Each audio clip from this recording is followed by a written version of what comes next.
pertama-tama marilah kita menjadikan puji syukur kehadirat Allah Subhanahu wa Ta'ala yang mana pada hari ini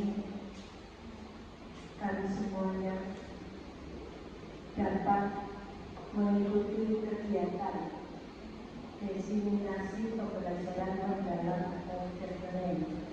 Dan kegiatan ini dimulai dari hari ini sampai dengan hari Jumat. Untuk kegiatan ini, untuk innya di sini, untuk orangnya nanti saya kerjakan jadwalnya. Untuk mengawali kegiatan hari ini, biar apa yang akan kita lakukan nanti bermanfaat dan barokah bagi kita semua. Marilah kegiatan ini kita awali dengan doa. Baik Bapak Ibu, berdoa kami persilakan.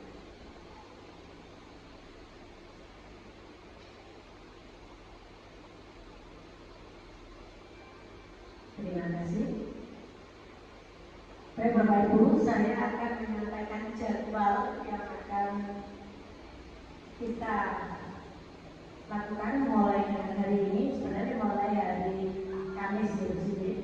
Mulai hari Kamis itu adalah rapat bersama staf guna membentuk tim penugasan. Kemudian hari Senin ini nanti adalah pelaksanaan diseminasi pelatihan pembelajaran mendalam, di mana pada hari ini nanti adalah sebagai pematerinya adalah Bu Siti secara keseluruhan hari ini.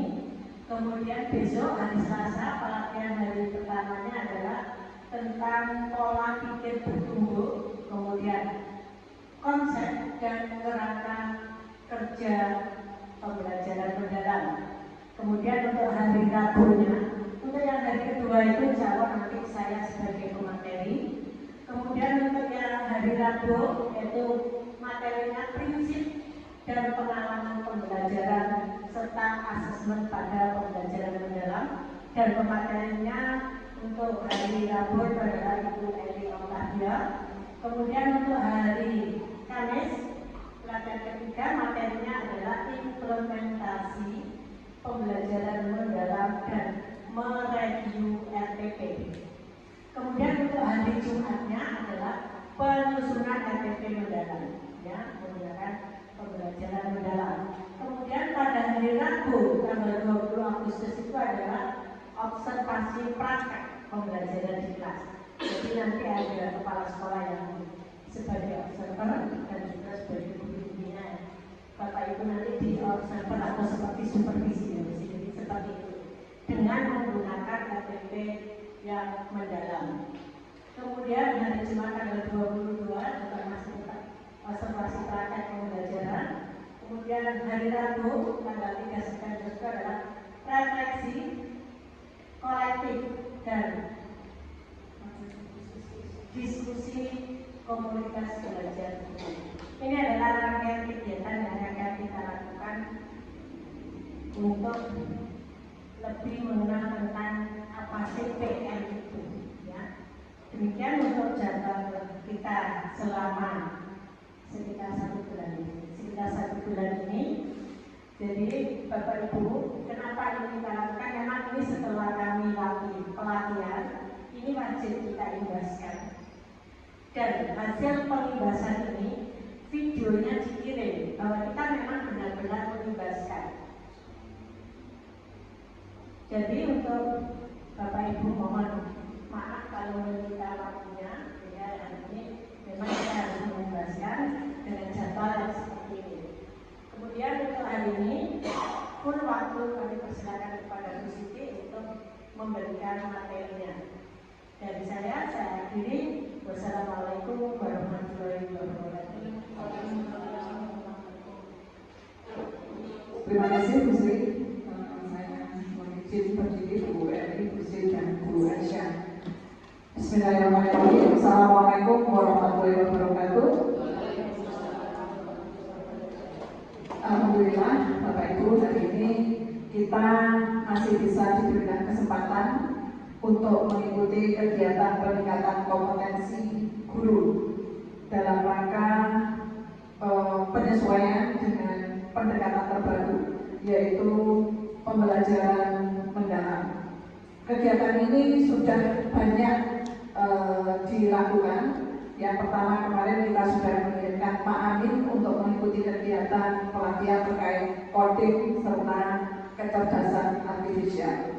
Selanjutnya pelatihan terkait dengan pembelajaran mendalam itu ada 2 sesi. Sesi yang pertama diikuti guru. Kemarin 3 guru sudah berangkat mewakili SMP Negeri 2 Dampit, yaitu Bu Eli, kemudian Bu Sri serta Bu Aisyah.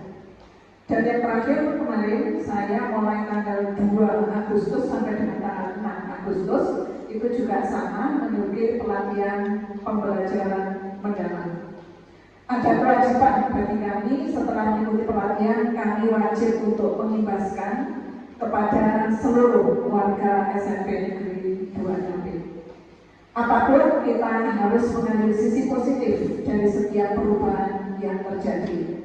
Nah, terkait dengan pengimbasan hasil pembelajaran mendalam pelatihan yang sudah kami ikuti, ada beberapa materi yang harus kami sampaikan. Ada 5 intinya, yaitu nanti terkait dengan pola pikir bertumbuh atau growth mindset, kemudian konsep dan kerangka kerja pembelajaran mendalam, penyelarasan visi, misi, dan tujuan satuan pendidikan dengan pembelajaran mendalam, kepemimpinan dan pengelolaan praktek pedagogis, kemitraan pembelajaran, penciptaan lingkungan belajar dan pemanfaatan digital, serta inquiry kolaboratif secara terstruktur.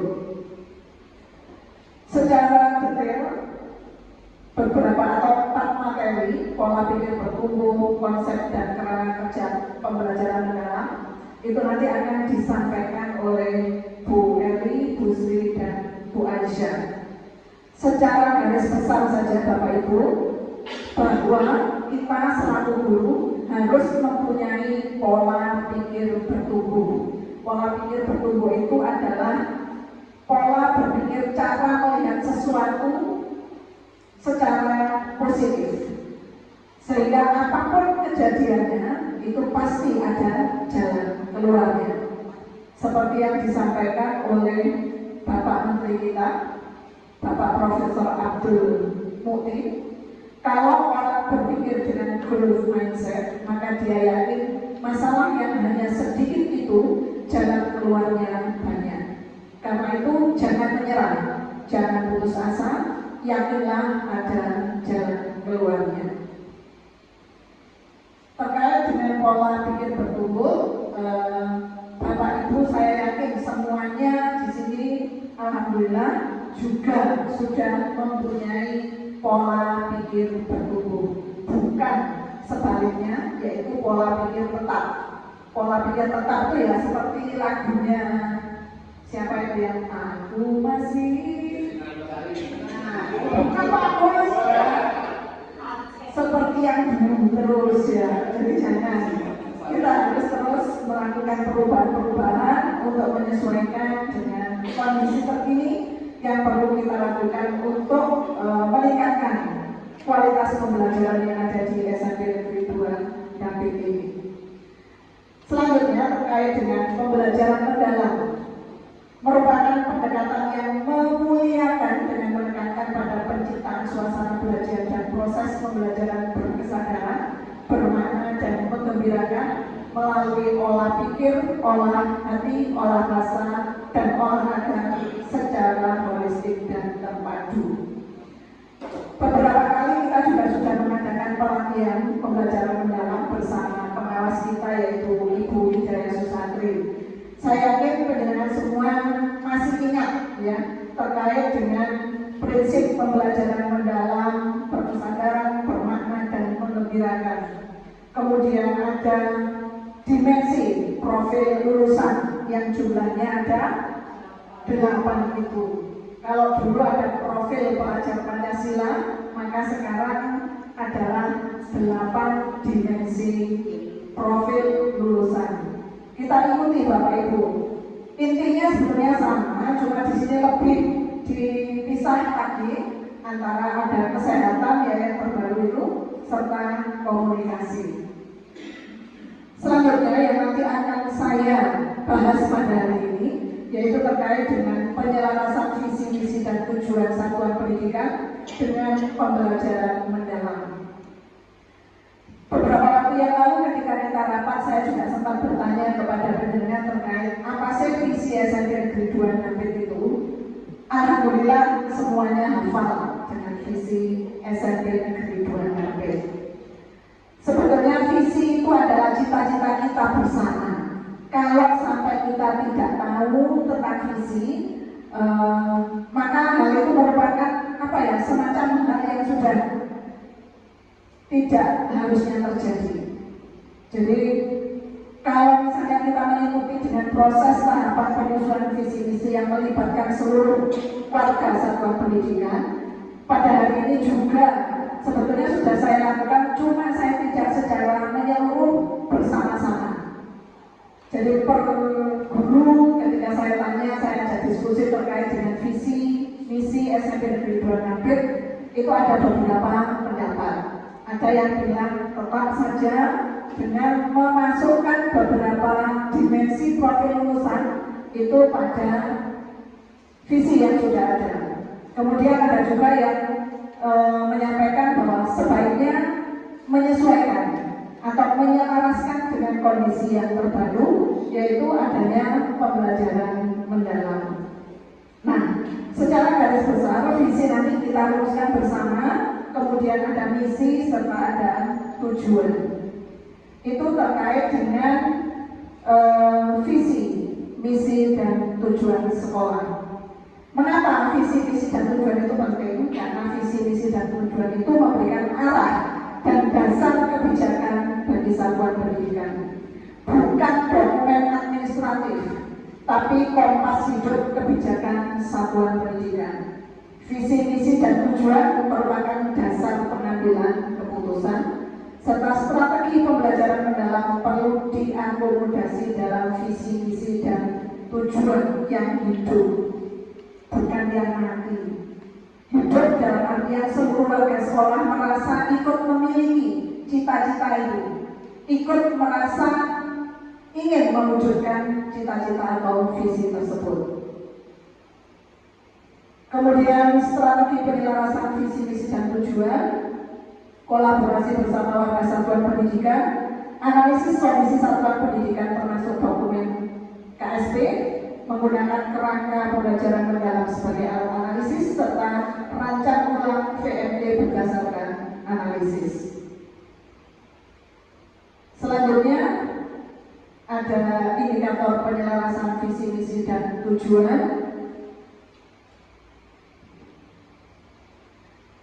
Aspek visi, indikatornya visi menggambarkan lulusan yang sesuai dengan dimensi profil lulusan.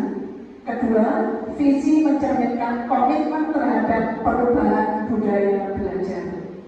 Misi itu bagaimana kita mencapai visi, upaya yang kita lakukan. Misi mencerminkan nilai-nilai dalam pembelajaran mendalam.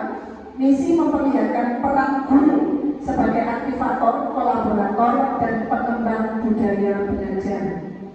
Ketiga, misi menunjukkan pengembangan kemitraan untuk meningkatkan pembelajaran. 4. Misi menunjukkan komitmen untuk mewujudkan lingkungan belajar yang aman, nyaman, dan sportif. Misi menunjukkan adanya pemanfaatan digital dalam pembelajaran. Tujuan menunjukkan pengembangan keterampilan berpikir tingkat tinggi atau HOTS, refleksi, dan pemecahan masalah. Tujuan membuat hasil belajar yang menekankan pemahaman mendalam. 4. Mencetak generasi pembelajar yang sepanjang hayat, bukan hanya berfokus pada kemampuan kognitif, namun juga pada karakter. Adanya peningkatan kualitas dan refleksi pembelajaran. Proses penyelarasan kolaborasi semua unsur sekolah termasuk orang tua, komunitas, dan masyarakat dalam perumusan visi-misi tujuan melalui berbagai forum sejak awal penyelarasan. 2. Melakukan analisis karakteristik dan tantangan sekolah dan menggunakan kerangka pembelajaran mendalam sebagai alat analisis.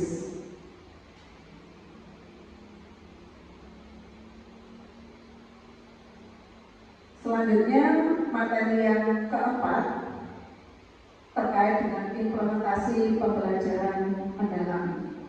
Nanti secara lebih detail akan dibahas pada pertemuan keempat hari Kamis kalau nggak salah informasi bersama Bu Aisyah. Jadi secara garis besar setelah kita memahami, maka kita diwajibkan untuk mengimplementasikan dalam pembelajaran di kelas. Apa saja prinsip pembelajarannya, kemudian pengalaman belajarnya, serta kerangka pembelajarannya. Dan yang terakhir terkait dengan inquiry kolaborasi. Pada dasarnya semua kegiatan, semua aspek yang ada di sekolah, kalau tidak ada kolaborasi dari semua pemangku kepentingan, maka program itu akan tidak bisa berjalan dengan baik. Oleh karena itu, Bapak Ibu di awal ini kurikulum atau pendekatan pembelajaran mendalam itu sangat mengharapkan adanya kolaborasi. Dan alhamdulillah di SMP Negeri 2 Rapid untuk kolaborasi sudah tidak diragukan lagi. Kita semuanya selalu saling bekerja sama. Ketika ada permasalahan atau ada apapun yang perlu kita selesaikan, bisa kita atasi bersama-sama. Untuk itu, saya selaku pimpinan di sini mengucapkan terima kasih kepada seluruh Bapak Ibu yang sudah senantiasa bekerja sama untuk melaksanakan tugas, melaksanakan program-program yang ada di SMP Negeri 2 Rapid ini. Selanjutnya terkait dengan penyelarasan visi misi Bapak Ibu, perlu saya sampaikan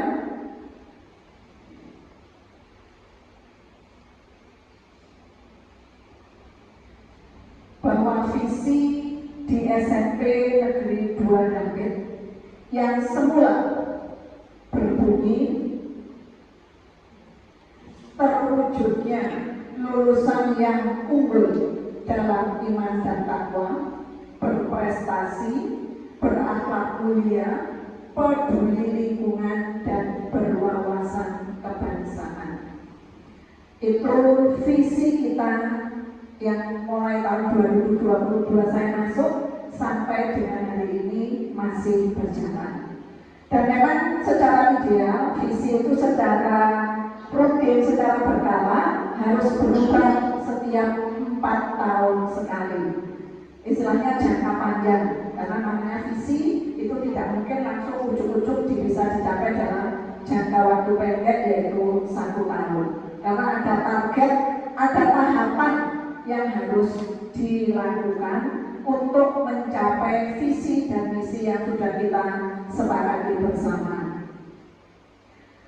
Landasan hukum dari visi yang ada di sekolah yaitu berdasarkan Peraturan Menteri Pendidikan Nasional Nomor 19 Tahun 2007 tanggal 23 Mei 2007 mengenai standar pengelolaan pendidikan oleh Satuan Pendidikan Dasar dan Menengah. Sekolah harus membuat, merumuskan, dan menetapkan visi serta mengembangkannya. Formula visi yang baik biasanya ditandai dengan kalimat atau kata-kata ringkas, menarik perhatian, mudah diingat, memberi inspirasi, dan memberikan tantangan prestasi di masa depan, dapat dipercaya serta konsisten dengan nilai strategis dan pernyataan misinya.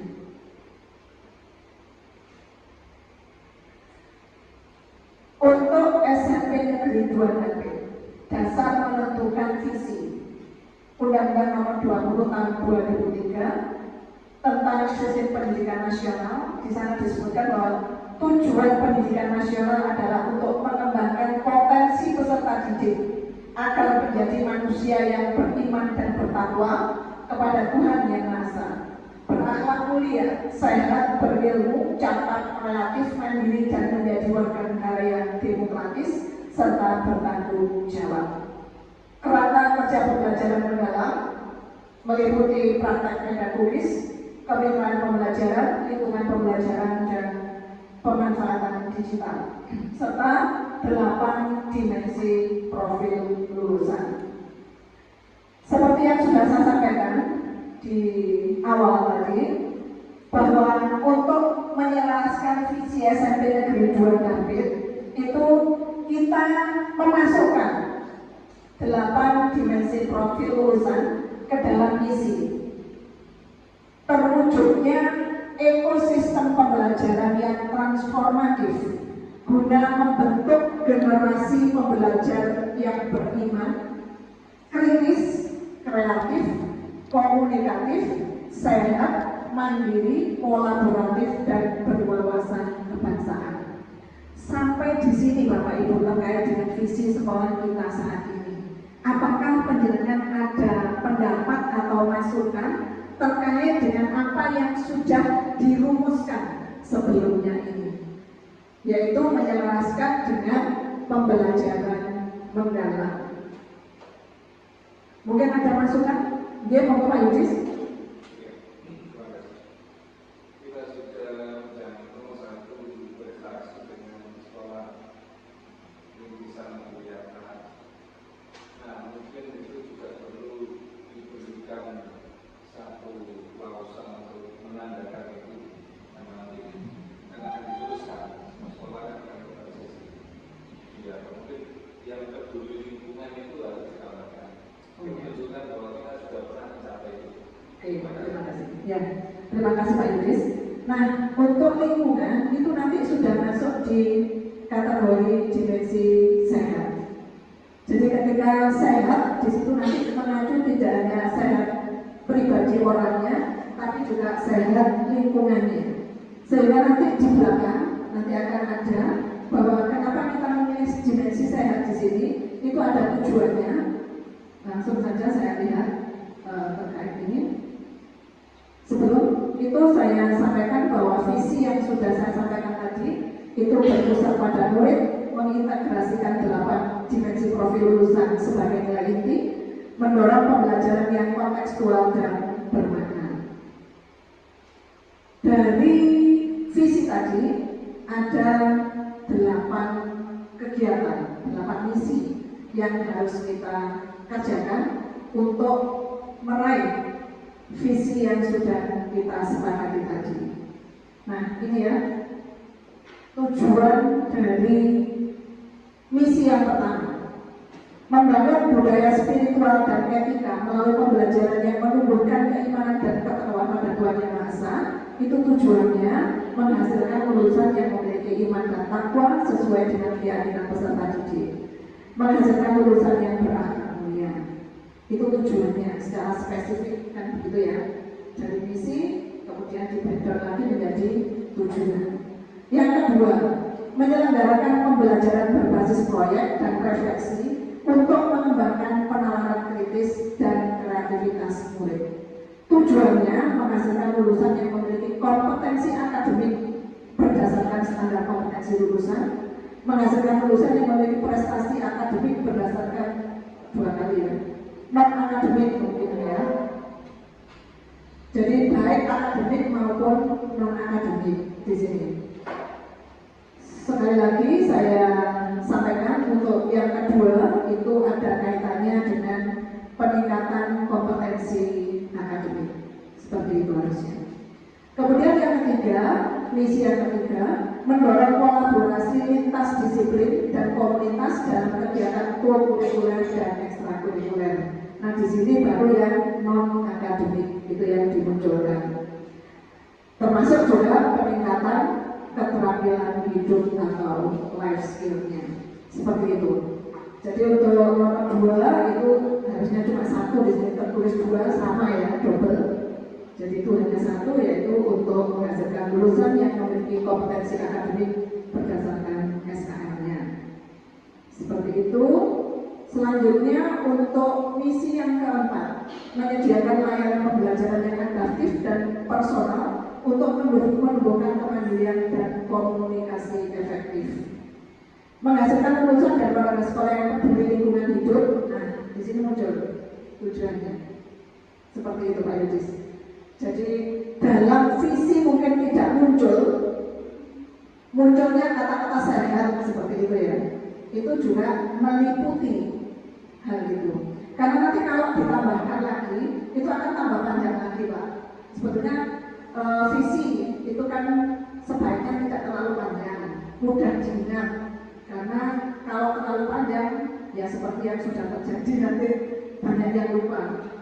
Mudah-mudahan dari visi yang ada tadi bisa dipahami, bisa diaplikasikan, dan dalam waktu yang teratur kita adakan refleksi terkait dengan pencapaian visi misi tadi. Nah, Bapak Ibu, dari apa yang sudah saya sampaikan tadi terkait dengan penyelarasan visi misi dan tujuan, mungkin ada yang perlu disampaikan Bapak Ibu. Kalau tadi Pak Yudi sudah menyampaikan masukan terkait dengan lingkungan, karena kita juga sudah masuk pada sekolah adiwiyata tingkat kabupaten. Harapan saya nanti di tahun ajaran 2026 itu 2027 kita masuk lagi ke adiwiyata tingkat provinsi seperti itu. Karena sekarang kita masih menunggu akreditasi perpustakaan. Karena kalau bareng-bareng nanti orangnya juga terbatas, sehingga saya masih menunggu kesempatan berikutnya. Kita bertahap dulu untuk adiwiyata kabupaten. Alhamdulillah karena kerjasama kita semuanya, kita bisa mendapatkan predikat sebagai sekolah adiwiyata tingkat kabupaten dengan nilai yang sangat bagus. Tinggal sedikit untuk bisa maju ke tingkat provinsi. Terima kasih sekali kepada tim adiwiyata yang sudah bekerja dengan luar biasa. Selanjutnya untuk tim akreditasi perpustakaan yang juga sudah bekerja pagi, siang, ya, sore untuk menyiapkan semua kelengkapan dokumen maupun administrasi yang dibutuhkan. Kalau tidak, kita mau siapa lagi? Seperti itu Bapak Ibu. Untuk itu sekali lagi saya ucapkan terima kasih atas apa yang sudah penjenengan lakukan demi meningkatkan prestasi SMP Negeri 2 Ngabit ini. Demikian Bapak Ibu terkait dengan penyelarasan visi, misi, dan tujuan sekolah. Jika visi ini memang sudah disetujui, maka otomatis visi yang lama itu sudah harus kita selaraskan dengan visi yang terbaru. Mohon Bapak Ibu semuanya memahami ini, kemudian bisa bersama-sama mewujudkan baik dalam pembelajaran maupun di luar pembelajaran, bahwa kita harus mewujudkan ekosistem pembelajaran yang transformatif guna membentuk generasi pembelajaran yang beriman, kritis, kreatif, komunikatif, sehat, mandiri, kolaboratif, dan berwawasan kebangsaan. Setuju ya Bapak Ibu? Setuju. Nggih, monggo.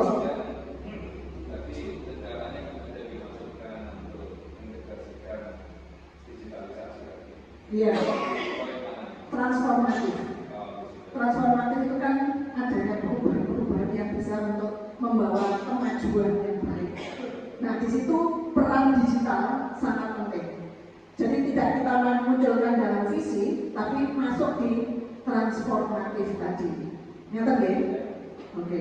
Terima kasih. Ada lagi Bapak Ibu yang perlu disampaikan terkait visi ini? Untuk selanjutnya nanti saya minta tolong Pak Buri atau Bu Sri nanti segera mencetak banner terbaru terkait dengan visi dan misi SMP Negeri 2 Ngabit ini untuk segera disosialisasikan kepada seluruh warga sekolah, termasuk kepada anak-anak kita. Besok mungkin OSIS akan saya undang untuk sosialisasi visi yang ada di SMP Negeri 2 Ngabit ini terkait dengan penyelarasan dengan pembelajaran mendalam. Mungkin itu Bapak Ibu yang bisa saya sampaikan pada kesempatan kali ini. Ada kurang lebihnya saya mohon maaf, dan untuk selanjutnya nanti akan dipandu oleh Bu Sri, Bu Eli, dan Bu Aisyah. Mungkin dengan waktu yang berbeda nantinya ya Bapak Ibu. Kita tidak perlu terlalu lama Bapak Ibu. Yang penting semuanya paham dan bisa dilaksanakan. Intinya seperti itu. Nah, tapi Bapak Ibu setuju ya? Oke, terima kasih. Ada kurang lebihnya saya mohon maaf. Wabillahi taufiq wal hidayah. Wassalamualaikum warahmatullahi wabarakatuh. Salam satu jiwa.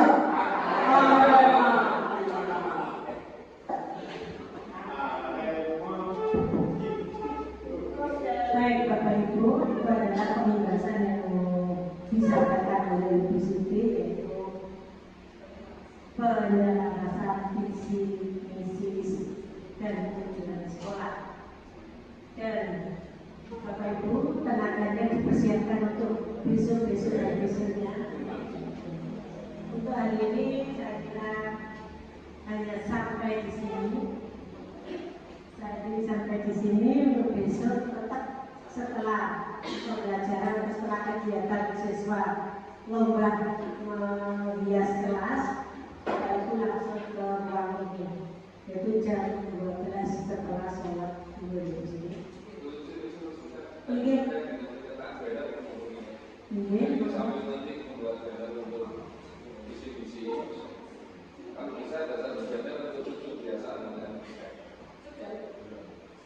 Nah, maksud saya yang kecil nanti dipasang di kelas mana? Oh iya. Sehingga anak-anaknya bisa di kelas itu.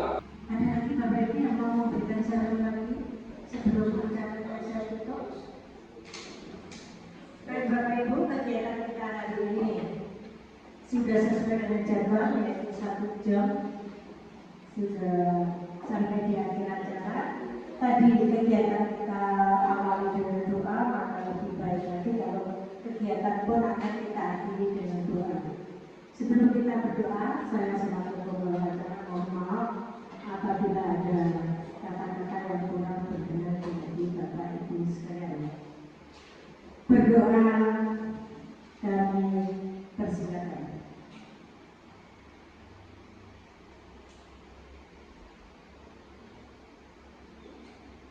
Terima kasih. Saat ini wassalamualaikum warahmatullahi wabarakatuh.